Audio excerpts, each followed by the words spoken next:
Itu kayaknya Cik Syuli datang tuh. Bel tuh. Iya, Cek. Oh iya. Oke. Yuk, Aku ikut ya, Cek. Yuk.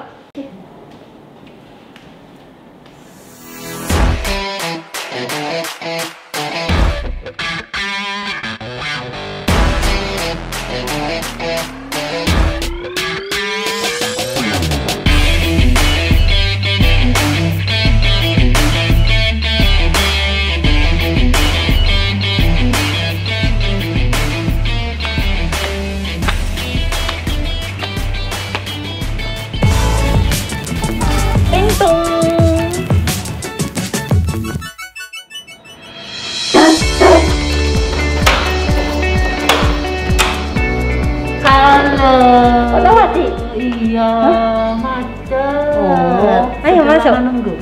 Masuk. Ayo, tapi kok aku tertarik sama gazebo. Gitu. Gazebo iya dah. Boleh. Asri Ayo, loh. iya. Berarti kita di sana. Iya, yuk. Di sana yuk. Yuk. Enak. Gazebonya asri, anginnya alamiah. Panas sekarang. Musim panas.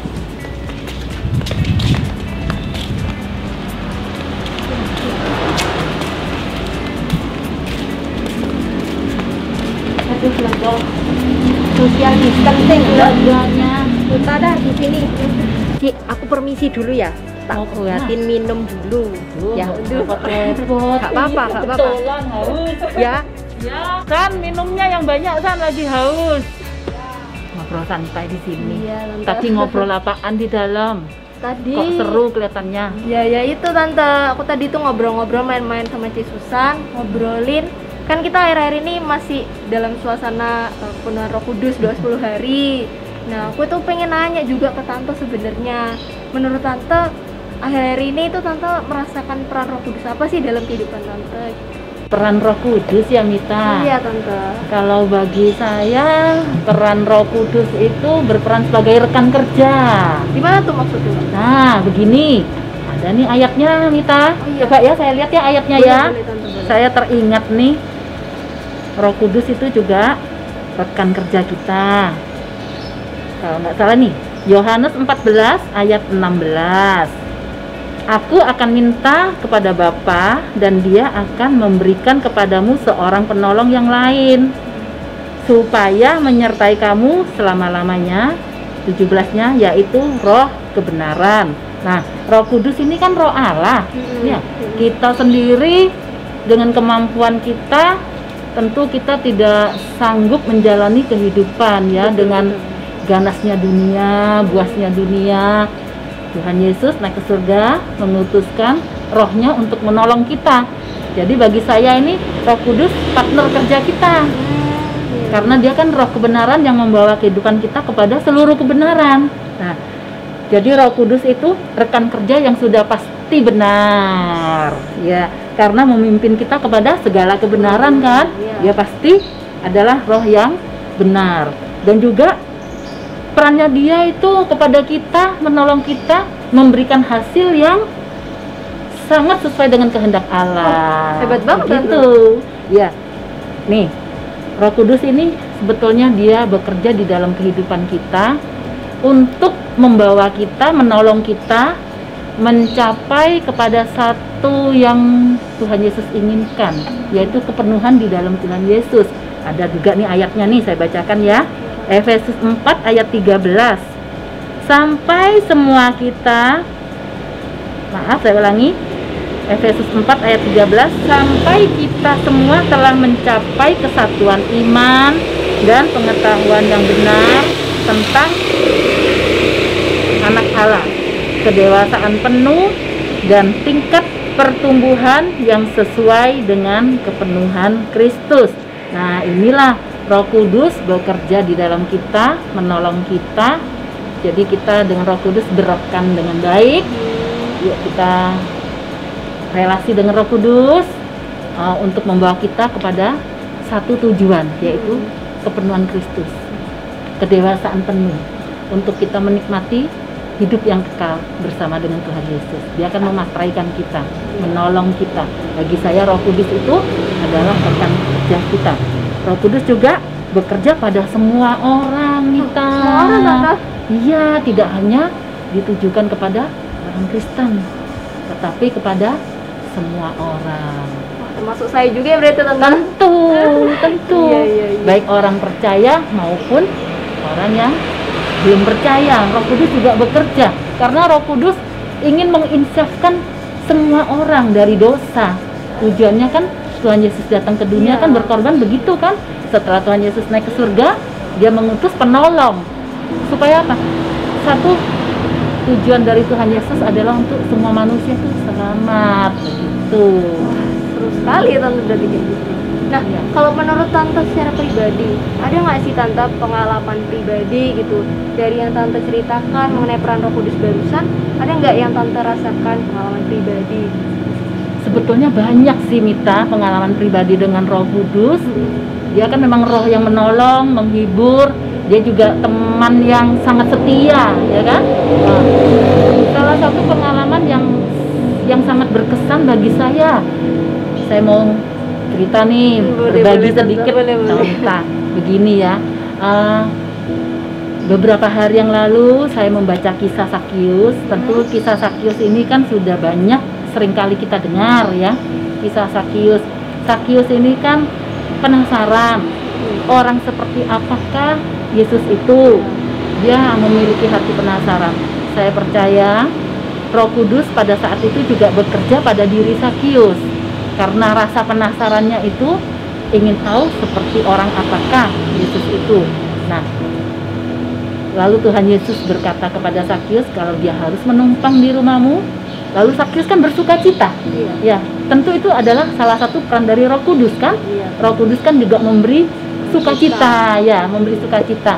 Nah, saya percaya itu juga pekerjaan dari Roh Kudus. Dan saya ingat pada saat saya masih kecil, saya kan domisilinya di Jakarta ya, Mita ya. Nah, orang tua saya semua keluarga besar itu agama Buddha. Pada saat saya umur 8 tahun itu sangat berkesan dan saya ingat sampai sekarang. Rumah kami tidak jauh dari gereja, tidak jauh. Jadi pada saat Minggu, saya ingat saya sekitar umur 8 tahun itu, saya sudah diserahkan untuk disumpah menjadi pengikut Buddha begitu sama orang tua saya. Ya, di wihara sudah diserahkan. Kalau di sakramen kita tuh dibaptis gitu ya. Pada saat saya kecil saya sudah diserahkan untuk menjadi pengikut Buddha. Jadi suatu hari itu ada beberapa kali minggu saya sempat duduk di depan rumah tetangga untuk melihat anak-anak yang masuk ke gereja dengan riang gembira. Saya waktu itu masih kira-kira umur 8 tahunan. Hati saya itu rindu, kepingin banget. Saya kepingin seperti anak-anak itu beriang gembira itu masuk ke gereja. Itu membuat hati saya penasaran. Mungkin dikaitkan seperti tadi cerita si Sakius itu ya, dia memiliki penasaran yang besar tentang orang seperti apakah Yesus itu. Nah, waktu saya kecil, saya juga mikirnya begitu. Kok penasaran sih anak-anak ini kok berlari riang gembira masuk ke gereja. Saya ini kepingin masuk ke gereja. Hati saya itu ada kerinduan hanya ingin masuk ke gereja. Waktu itu kan masih kecil, tidak mengerti mengenai juru selamat segala macam. Hanya ada kerinduan yang timbul saat itu, ingin sekali ke gereja. Nah, tapi puji Tuhan di keluarga besar kami semua yang Buddha itu hanya ada satu orang kakak yang tertua, karena menikah dengan memiliki istri seorang Kristen, maka kakak saya dimenangkan jiwanya dan menjadi Kristen pertama, tapi ada di Surabaya. Singkat cerita, tidak lama kakak saya datang dan saya ikut kakak saya itu ke Surabaya. Nah, kira-kira umur sekitar 8-9 tahun. Lalu saya berpikir, kok bisa ya, saya itu kok bisa ikut kakak saya ini ke Surabaya, padahal 40 tahun sekian itu kan komunikasi tidak ada HP, telepon rumah juga jarang ya. Terus belum pernah berpisah dengan orang tua, Mita. Belum pernah berpencaran dengan orang tua. Pada saat anak sekecil itu bisa ikut kakaknya ke Surabaya. Saya pikir kalau bukan pekerjaan Roh Kudus yang membawa saya hingga saya boleh ada saat ini tetap beriman, itu kan pekerjaan Roh Kudus, Mita ya. Jadi saya berpikir, oh, kalau hati mempunyai kerinduan, Roh Kudus akan berkarya. untuk membawa kita kepada satu kehidupan yang benar sesuai dengan yang Tuhan inginkan. Itu salah satu pekerjaan Roh Kudus. Oleh karena itu tadi saya katakan Roh Kudus tidak bekerja hanya pada orang Kristen saja. Orang yang di luar dari kepercayaan kepada Tuhan Yesus, dia juga bekerja. Roh Kudus kan ingin bekerja sebanyak-banyaknya untuk memenangkan jiwa. Jadi Roh Kudus menjadi rekan kita. Kita juga rekanan dengan Roh Kudus. Kita yang sudah menerima anugerah keselamatan sesuai dengan amanat Tuhan Yesus, kita juga harus mengabarkan Injil. Kita bersaksi seperti saat ini saya sudah bersaksi kepada Mita, ya, mengenai peran Roh Kudus yang berkesan bagi saya pada saat saya kecil. Jadi saya juga dibimbing oleh Roh Kudus sampai saya menerima Tuhan Yesus, dibaptis. Juga berterima kasih kepada Bapak Ibu Gembala, Om Tante Yesaya Malino yang setia memberikan kepada kita semua jemaat makanan murni untuk kesehatan rohani kita, sehingga kita terus dibangun, iman kita terus dikuatkan sampai kita nanti sama-sama menyongsong Tuhan di atas awan-awan. Itu yang menjadi satu kesaksian saya, Mita, yang berkesan bagi saya. Makasih ya Tante, dari sharing Tante, kesaksian Tante ini benar-benar membuat saya kayak tersadarkan kalau ternyata Roh Kudus itu gak cuman hanya di Alkitab aja, tapi dia tuh betul-betul bekerja secara nyata buat kehidupan kita masing-masing. Betul sekali. Mungkin bekerjanya berbeda dari Tante, atau bekerjanya berbeda dari saya juga, tapi yang pasti kita harus yakini kalau Roh Kudus selalu bekerja gitu ya. Betul. Dan satu lagi Mita. Iya Tante. Jangan keraskan hati. Nah, kalau Roh Kudus dia bekerja untuk semua orang. Kalau kita tidak mengeraskan hati, lebih gampang Roh Kudus itu memproses, membawa, memimpin kehidupan kita kepada jalan kebenaran tersebut. Seperti Sakyus, dia kan tidak mengeraskan hati ya. Tuhan mau menumpang di rumahnya dan dia menikmati seisi rumah itu dimenangkan. Ya. Demikian juga yang dahulunya di keluarga saya, Mita, sebagian besar itu kan agama Buddha. Tetapi pada saat ini hampir sebagian besar itu sudah menjadi anak-anak Tuhan. Puji Tuhan. Iya. Itulah Mita. Roh Kudus luar biasa sekali ya. Betul. Satu kemenangan. Roh Kudus bekerja untuk menjadikan kita pemenang-pemenang juga. Itulah peran Roh Kudus bagi kita, itu adalah rekan kerja. Itu Mita yang dapat saya bagikan pagi ini. Kiranya dapat menjadi berkat ya Mita ya. Menjadi berkat juga untuk banyak orang supaya memperoleh kekuatan, penghiburan melalui Roh Kudus supaya kita lebih mampukan lagi berjalan di dalam dunia ini. Terima kasih Tante. Sama-sama Mita. Sharingnya. Jadi berkati. Sama-sama Mita.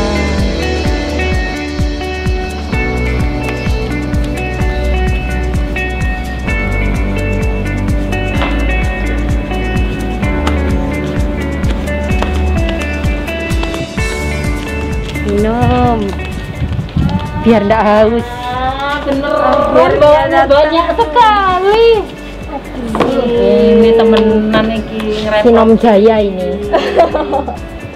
Yuk, ayo minum. Aduh. Kacang enggak? Ya, makasih. Oke. Iya. Cocok. Wah, seger ini. Iya, ayo. C Susan juga minum, C. Iya. Ayo kita nyapa pemirsa dulu. Selamat pagi, selamat beraktivitas. Tuhan Yesus memberkati.